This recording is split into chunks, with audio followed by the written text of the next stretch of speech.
গিন্নি, মাঠের যে অবস্থা তাতে তো মনে হচ্ছে না এবার একটা ফসলও ঘরে আসবে গো। মাঠে গিয়ে কি করব বলো? অমন করে বলো না। ফসল ঘরে না আসলে তো আমাদের না খেয়ে মরতে হবে। ঘরে যদি দুটো চাল থাকে তাহলে তো শাক পাতা রেঁধেও দিন পার করা যায়, কিন্তু যদি সেটাও না থাকে তাহলে কি হবে ভেবে দেখেছো? কি করব বলো? এ বছর বর্ষা ঠিক সময়ে হলো না। রোদে মাঠের মাটি ফেটে চৌচির হয়ে গেছে। পানির অভাবে গাছগুলো কেমন শুকিয়ে যাচ্ছে গো। হোগো, হাতে হাত দিয়ে বসে না থেকে অন্য কোনো উপায়ও তো বের করতে পারো নাকি? ছেলেটার কথাও তো ভাববে। আমাদের কথা না হয় বাদই দিলাম, কিন্তু ছেলেটার মুখে তো কটা খাবার দিতে হবে নাকি? বাবা, বাবা, আমিও তোমার সাথে মাঠে যাব। আমাকেও তোমার সাথে মাঠে নিয়ে চলো না বাবা। না রে রনি, মাঠে প্রচন্ড রোদ। এত রোদ তুই সহ্য করতে পারবি না। তুই বাড়িতেই থাক, তোকে মাঠে যেতে হবে না রে। আচ্ছা বাবা, ঠিক আছে, তুমি তাড়াতাড়ি চলে এসো, কিন্তু তুমি মাঠ থেকে আসলে আমরা একসাথে ভাত খাবো। আচ্ছা, আসবো রে, আসবো আসবো। গিন্নি, আমি চললাম গো গিন্নি, আমি চললাম।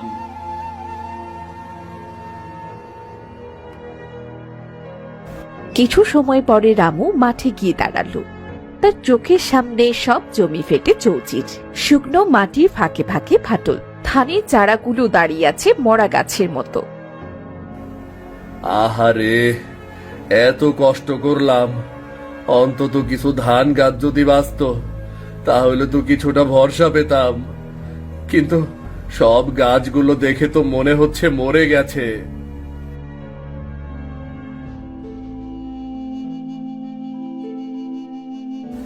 কি রে রামু ভাই, এই সব মরা ধান গাছের সামনে দাঁড়িয়ে কি এত ভাবছিস রে?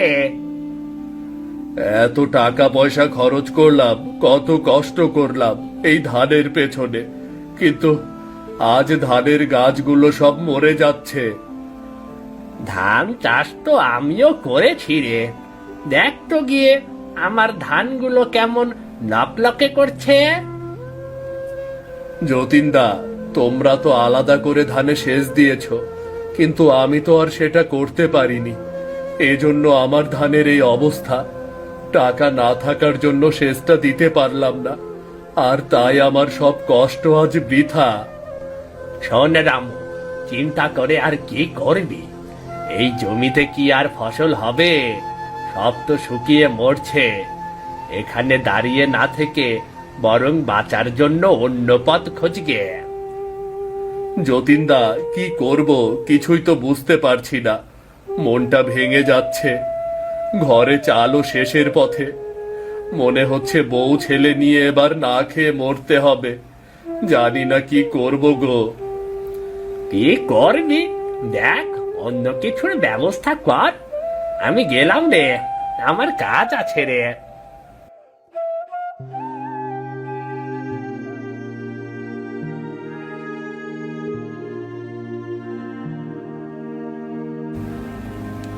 না, আর মনে হয় কিছুই হবে না।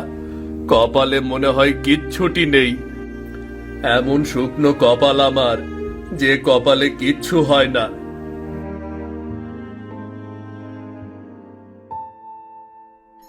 কি গো, এমন করে বসে আছো কেন? শরীরটা খারাপ করলো নাকি? না গো গিন্নি, শরীর খারাপ না, চিন্তায় আমার মাথা খারাপ হয়ে যাচ্ছে। মাঠে গিয়ে দেখি মাটির গায়ে পানি নেই, চারাগুলো কুকড়ে গেছে। একটা ধান গাছও বাঁচবে বলে মনে হচ্ছে না গো। হোগো, এইবার তাহলে সংসার চলবো কি দিয়া? ঘরে তো কোনো চাল নাই, এদিকে দেনাদাররাও চাপ দিচ্ছে। এবার যে আমাদের না খেয়ে মরতে হবে গো। সব শেষ গো গিন্নি, সব শেষ। এই জমি আর কোনোদিনও ভরসা দেবে না। মনে হচ্ছে এই জমিতে মনে হয় আর কখনো ফসল হবে না গো। ওই জমিটুকুই তো আমাদের শেষ সম্বল ছিল, কিন্তু সেই জমিও তো ফসল দিচ্ছে না। ভাগ্য আমাদের সহায় হোক।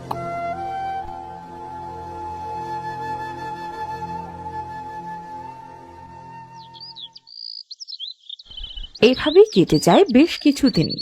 একদিন মহাজন এসে দরজায় দাঁড়ায়। রামু, এই রামু, বাড়িতে আছিস নাকি রে? রামু, এই রামু।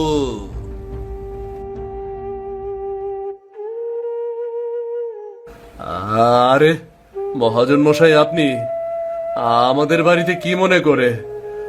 আমাকে খবর দিলেই তো আমি চলে যেতাম। তোরা তো টাকা নিতে পারলে আর তোদের কোনো খোঁজই থাকে না। আমার টাকা তাই আমি নিজেই এলাম রে। তা বলি, দেনা শোধ করবি কবে রে? সময় তো ফুরিয়ে আসছে রে। মহাজন মশাই, এবার তো আমার জমিতে ফসল হয়নি। আমাকে আর একটু সময় দিন মহাজন মশাই, আর একটু সময় দিন। সময় দিয়ে কি পেট ভরবে রে? সময় দিলে কি টাকা দিতে পারবি? কিছুদিন পর টাকা কোথায় পাবি? আগে জোগাড় করে দিয়ে দেব। আর কটা দিন সময় দিন, আপনার সব টাকা আমি দিয়ে দেব। তোর জমিতে তো কোনো ফসল হচ্ছে না। ফসল না হলে জমি দিয়ে কি করবি? জমি বেচে দিলেই তো সব মিটে যাবে রে। আমার দেনাও শোধ হবে, আর তোরা কটা খেয়ে পরে বেঁচেও থাকতে পারবি। অমন কথা বলবেন না মহাজন মশাই। বাঁচার জন্য আছেই তো এই এক টুকরো জমি। সেই জমি যদি বেচে দেই, তাহলে আমরা বাঁচবো কিভাবে? তোরা বাঁচবি কি মরবি সেটা আমার দেখার বিষয় না। 1 মাস সময় দিলাম, তার মধ্যে আমার টাকা পরিশোধ করে দিবি। না হলে তোর জমি আমি কেড়ে নেব বলে দিলাম। কেড়ে নেব।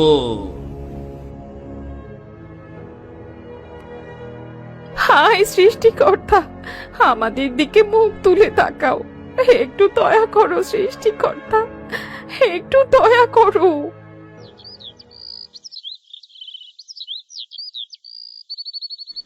এভাবেই কষ্টের দিন কাটতে লাগলো রামুর। একদিন বিকেলে রামু একা পুকুরের ধারে বসে হতাশ মনটাকে শান্ত করতে চায়।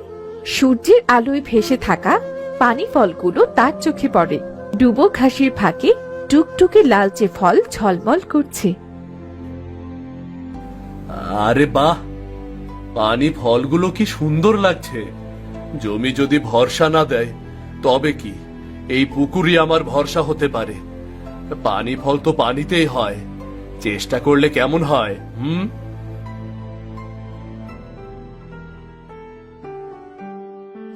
কি গো, একা একা বৈশাখ কি ভাবতাছো? ভাবছি গো, ভাবছি। গিন্নি, আমার মাথায় একটা দারুণ বুদ্ধি এসেছে গো।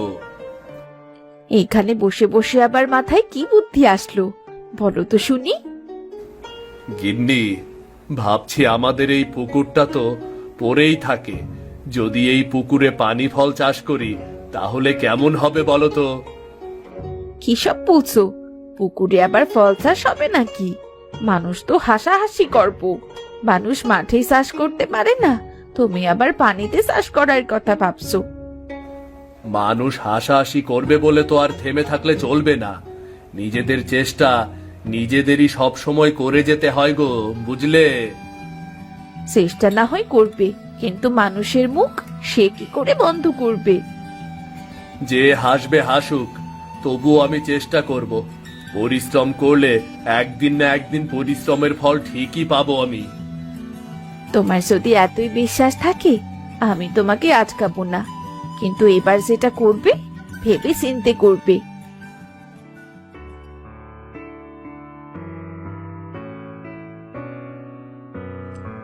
মনে অনেক আশা নিয়ে পরদিন থেকেই রামু পুকুরে নেমে কাজ শুরু করে। ঘাস কাটে, আগাছা তুলে ফেলে, পুকুরের সব ময়লা পরিষ্কার করে পানি ফলের গাছ সাজায়।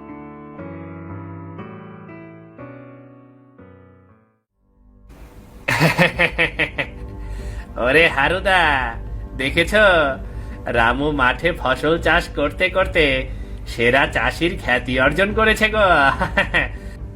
তাই এবার রামু পানিতে চাষ করা শুরু করেছে। ধান না হওয়ার শখে কি তুই পাগল হয়ে গেলি নাকি রে রামু? আমি পানিতে পানি ফল চাষ করছি, তাতে তোমাদের এত হাসার কি আছে? হাসালি রে রামু, বড্ড হাসালি। পানি ফল চাষ, এ আবার কোন চাষ হলো নাকি রে? পুকুরে মাছ চাষ করলে বরং বেশি লাভ হবে রে। একদম ঠিক বলেছিস, রামু লোকটা একেবারে বেকুব হয়ে গেছে। না পারে ঠিক মতো কোনো চাষবাস করতে, আবার এসেছে পানিতে চাষ করবে। কি আর করা, বলে না পাগলে কিনা করে ছাগলে কিনা খায়। একদম ঠিক কথা বলেছ। চলো আমরা আমাদের কাজে চলে যাই, পাগলের যা মন চায় তাই করুক, আমাদের কি। হ্যাঁ হ্যাঁ, চলো আমরা আমাগর কাজে মন দেই, না হলে সঙ্গ দোষে আবার লোহা ভাসতে পারে।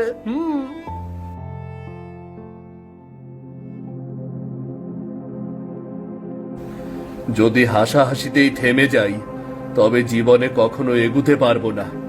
ওদের হাসাহাসিতে কান না দিয়ে আমার কাজ আমার করতে হবে। আমি আমার কাজ করেই যাব, কেউ থামাতে পারবে না আমাকে।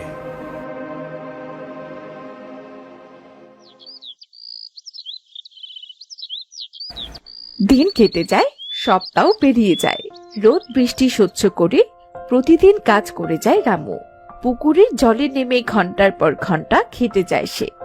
রামু মনে মনে প্রতিজ্ঞা করে এইবার সৃষ্টিকর্তার দয়ায় সবাইকে ফসল ফলিয়ে দেখাবে।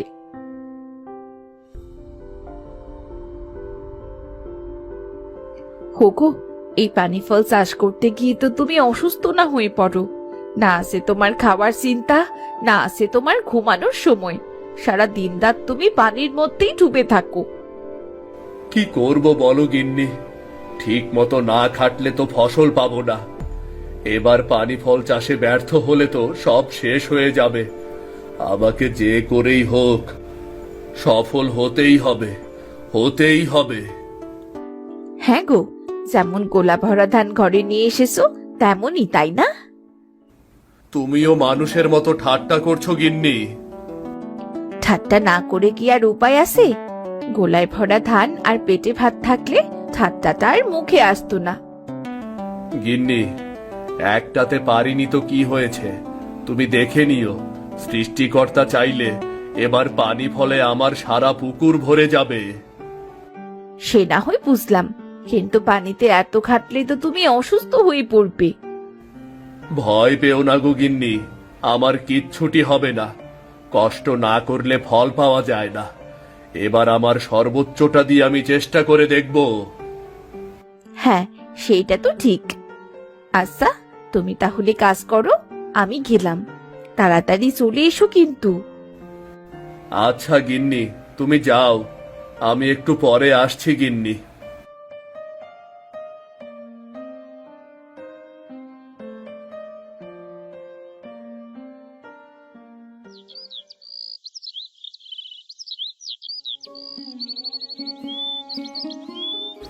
কয়েক মাস পরে জলের উপর ভেসে উঠল লাল টুকটুকে ফল।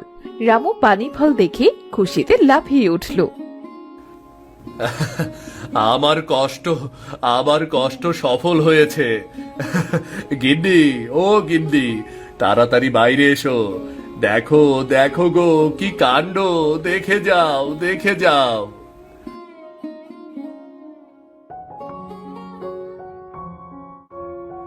আরে আরে, কি গো, অমন চিৎকার করলে কেন? গিন্নি, পুকুরের দিকে চেয়ে দেখো, সারা পুকুর লাল লাল পানি ফলে ছেয়ে গেছে গো।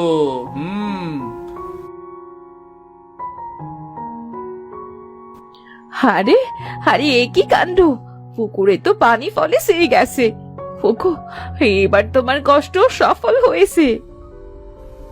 এত পানি ফল, এত পানি ফল তো আমি কখনো চোখে দেখিনি বাবা। পানি ফলগুলো তো মনে হচ্ছে খেতে দারুণ হবে। হ্যাঁ রে বাবা, তা তো লাগবেই লাগবে।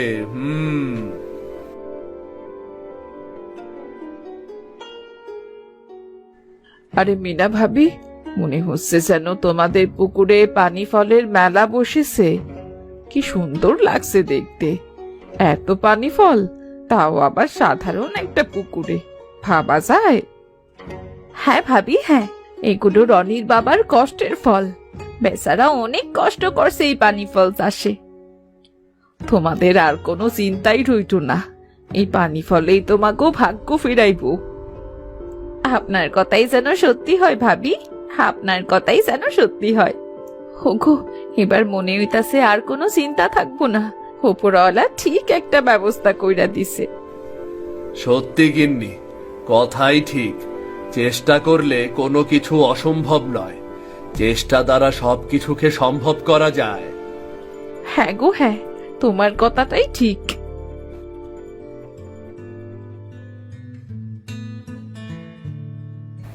আরে হারুদা, রামুর পুকুরে তো সত্যিই ফল হয়েছে। রামু তো সত্যিই পুকুরে পানি ফল চাষ করেছে। তাই তো দেখতেছি রে কালু। দেখ কালু, সারা পুকুর পানি ফলে ছাইয়া গেছে রে। আমি তো আমার চোখে বিশ্বাস করতে পারতেছি না। আমরা ভাবছিলাম সব মিথ্যা হইব, কিন্তু রামু ওর চেষ্টা দিয়া সেটা সত্যি করেই ছাড়ছে। হরে কালু, বুঝলি তো, চেষ্টা দ্বারা সব সম্ভব। ওই দেখ রামু আসতেছে এইদিকে। কি গো, তোমরা এমন ফ্যাল ফ্যাল করে কি দেখছো গো? আরে রামু, তুই তো তোর চাষ দিয়ে আমাদের মুখ বন্ধ করে দিলি রে। সবই সৃষ্টিকর্তার ইচ্ছে আর তোমাদের আশীর্বাদ। সৃষ্টিকর্তা আমাকে এক দিক দিয়ে না দিয়ে আরেক দিক দিয়ে দিয়েছেন, এতেই আমি খুশি।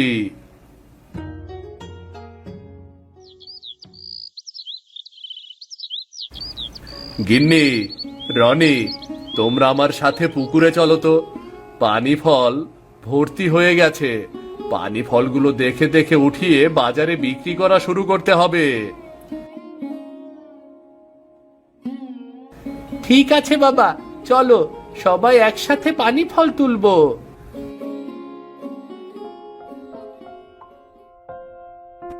এই নাও ছুরি, এবার চলো তো তাড়াতাড়ি গিয়ে পানি ফলগুলো তোলা শেষ করি।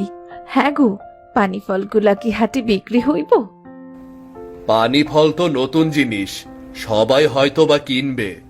নতুন জিনিসের চাহিদা সব সময় বেশি থাকে।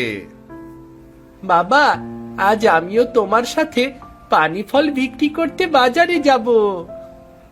বিক্রি করতে গেলে আগে পানি ফল তো তুলতে হইব নাকি? আগে পানি ফল তুলে নি, তারপর বিক্রি করতে যাস।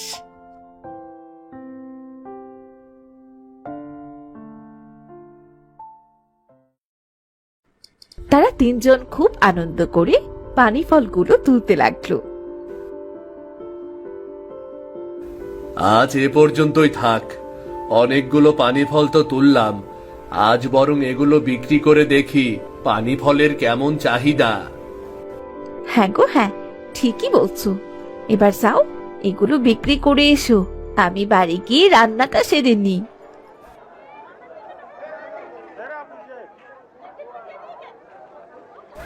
তাজা তাজা পানি ফল, তাজা তাজা পানি ফল, নিয়ে যান নিয়ে যান।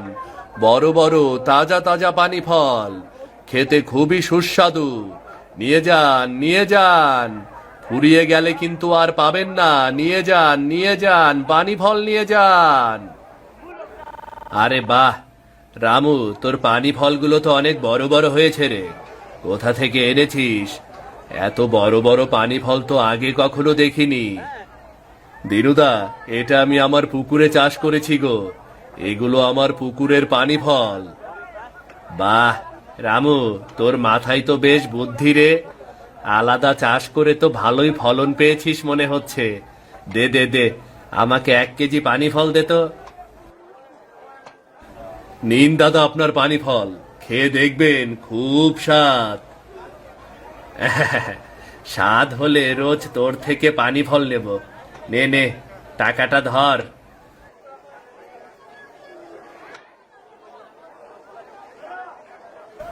দেখতে দেখতে দিনুর সব পানি ফল বিক্রি হয়ে গেল।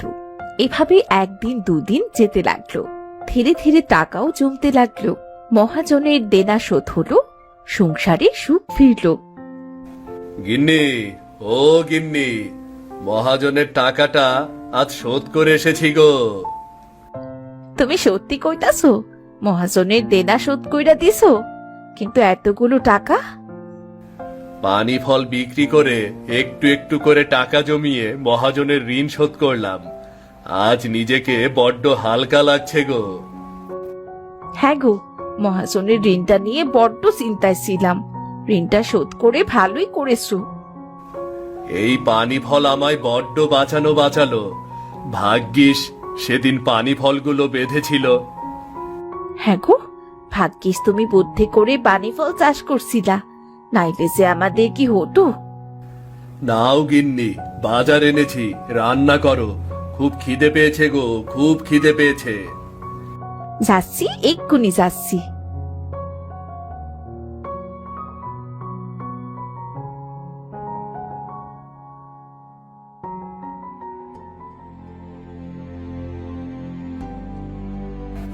রামুদা, ও রামুদা, বাড়িতে আছো নাকি? কে ডাকে? ভেতরে এসো, আমি ঘরে।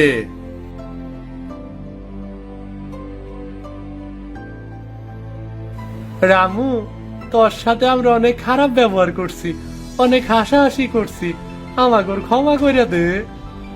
আরে না না না না, আমি ওসব কিছু মনে করিনি। তা তোমরা কি মনে করে আমার বাড়িতে আসলে? তুমি তো পানি ফলের সফল চাষি, আমাদেরকেও শিখাইয়া দাও না কেমনে পানি ফল চাষ করতে হয়। হরে, তরে নিয়ে হাসাহাসি করছি, কিন্তু এখন সেই তোর কাছে শিখতে চাই কি কইরা পুকুরে পানি ফল চাষ করন যায়। হাসাহাসি নয়, পরিশ্রম আর নতুন কিছু করার সাহস থাকলে জীবন পাল্টায়।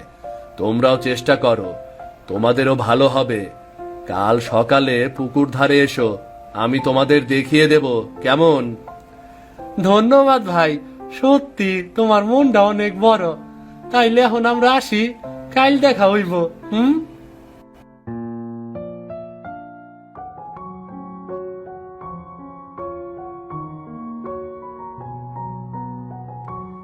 দেখলে তো সফলতার কত মূল্য। আগে যারা তোমায় নিয়ে হাসাহাসি করত, আজ তারাই তোমার কাছে শিখতে এসেছে। হ্যাঁ গো গিন্নি, তাই তো দেখছি। ওপরওয়ালা চাইলে কি না পারে বলো।